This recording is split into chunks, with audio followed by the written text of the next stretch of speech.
મિત્રો રિઝનિંગના સમની અંદર તમને આ આકૃતિની અંદર ત્રિકોણો કેટલા છુપાયેલા છે એ પૂછ્યું છે.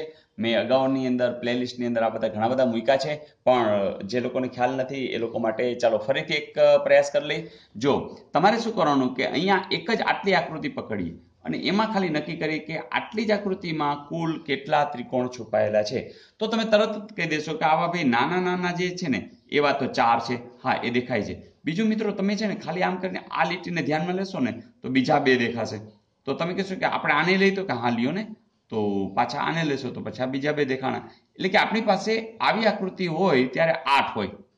ઓકે, તો જોજો આ 1, આ 2, આ 3, આ 4 અને 5, એટલે કે 8 ગુણ્યા 5 એટલે કે 40 આપણે ગણ્યા વિના પણ ખબર પડી ગઈ કે આ 40 આપણે આની અંદર મળે છે. હવે આપણે શું કરવાનું છે ખબર છે કે દાખલા તરીકે અહીંથી અહીં સુધીની જ આકૃતિ વિચારો તો તમને એક મોટો ત્રિકોણ જો આવો દેખાતો હશે, આ એક ત્રિકોણ, પછી એવો જ બીજો દેખાતો હશે, જો આ 2, તો અહીંયા ઊંધું પણ દેખાતું હશે, આ 3 અને આ 4. તો અહીં જે મોટી સાઈઝના 4 છે એ તમને અહીંયા દેખાણા, એટલે કે 4 આ દેખાણા. એવું જ જો અહીંયા તમને થશે કે જેમ કે અહીંથી અહીં સુધી જો આવો, એવો જ પછી અહીંથી તમે અહીંયા 2, એવો જ અહીંયા પછી ઊંધો આ 3 અને આ 4, તો બીજા 4 પણ દેખાણા. એટલે કે હવે આપણી પાસે કેટલા થઈ ગયા છે? ટોટલ 48 થઈ ગયા છે. મિત્રો હજી તમે જરા ધ્યાનપૂર્વક જોશો ને તો તમને સમજાશે કે અહીં બીજા પણ ત્રિકોણ ડેવલપ થઈ રહ્યા છે. તમે કહેશો ક્યાં? તો જરા જોઈએ. મિત્રો આ જે છે ને એને અહીં સુધી ધારો કે લંબાઈ થઈ, બરાબર? તો થશે શું ખબર છે કે અહીંયા જો આવું એક થશે. એનો અર્થ કે તમે આ જે અંદરનું છે ને એનો આ ખૂણો પકડી લ્યો, બરાબર? તો આવા ખૂણા 4 છે. જો જેમ કે કોઈ કહેશે સર મારે આ ખૂણો પકડવો છે, તો જો એને અહીંયા ત્રિકોણ મળશે. કોઈ કહેશે સર મારે અહીંયા ખૂણો પકડવો છે, તો જો એને અહીંયા મળશે, બરાબર ને? અહીંથી આમ. એ કોઈ કહેશે અહીંયા, તો જુઓ આ એક મળ્યું, બરાબર? તો આવા 4 પણ બીજા મળ્યા. ચાલો હવે કંઈ છે? ચાલો વિચારીને કયો, કોણ કહેશે?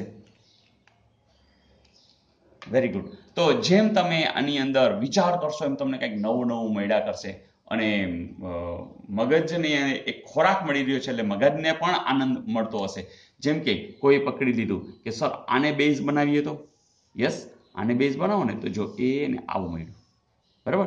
તો આવો એક બેઝ અહીંયા બનાવી તો કોઈ કહેશે અહીંયા બનાવો ને સાહેબ, તો ચાલો અહીંયા મળશે. તો કોઈ કહેશે અહીંયા બનાવો, અહીંયા બનાવો, તો એવા પણ કેટલા છે? 4.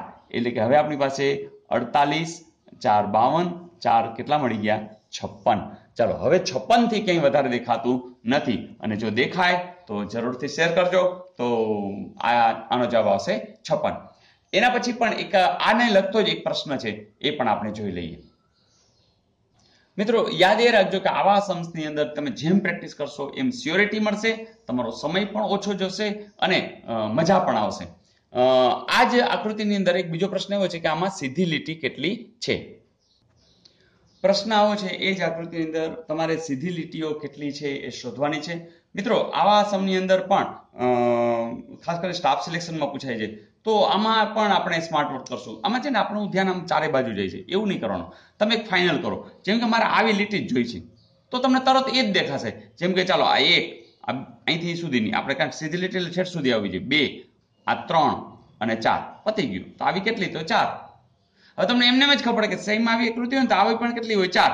તો પણ જોઈ લ્યો ને, આ ચાલો 1, આ 2, આ 3 અને 4, પતી ગયું. તો આ તો મળી ગઈ. હવે તમે ક્રોસ વિચારો. ચાલો ક્રોસમાં કેટલી છે? તો આ જ ક્રોસ વિચારો, ખાલી માત્ર આ જ ક્રોસ. તો જોજો આ 1, આ 2 અને 3. ચાલો સિમેટ્રિક હશે એટલે તરત ખબર પડી જશે, આમાં પણ 3 જ હશે, જો આ છે જ. તો આમ કેટલી હશે? 3. પતી ગયું. હવે એકેય ભૂલાણી પણ નથી અને આપણો સમય પણ બચી ગયો છે. તો આ રીતે કામ કરો. 3 ને 3 6 ને 4 10 ને 14. તો આનો જવાબ આવશે 14. તો મિત્રો મજા આવી? મોર સમ્સ તમારા માટે હું રેડી કરતો જઈશ. તો અત્યાર સુધી પૂછાયેલા દાખલાઓમાંથી આપણે આ પ્રયાસ કરશું કે હવે પછી જે કંઈ પ્રશ્નપત્ર આવે, જે કંઈ ગણિત આવે, જે કંઈ રિઝનિંગ આવે, આપણા માર્ક જવા જોઈએ નહીં. ઝડપ પણ થશે, માર્ક્સ પણ મળશે. Okay, all the best.